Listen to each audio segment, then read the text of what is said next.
อัปเดตสภาพอากาศประจำวันที่23ธันวาคม2025สภาพอากาศโดยรวมนี่แม่นหนาวเย็นในช่วงเที่ยงคืนหาเช้าเนาะอยู่ทางภาคเหนือนี่อุณหภูมิเที่ยงคืนหาเช้าอยู่ที่10-14องศาทางภาคเหนือด้านตะวันออกนี่จะหนาวเย็นกว่าทางภาคเหนือด้านตะวันตกเนาะประมาณ 1-2 องศาในส่วนกลางเว้นนี่อุณหภูมิอยู่ที่21-25 องศา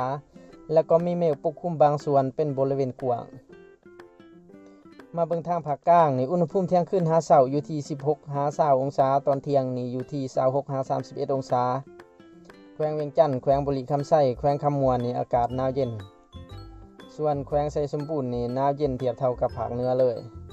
แล้วก็จะมีลมพัดในระดับปานกลางหาแห้งอยู่แขวงสวรรณเขตเนาะ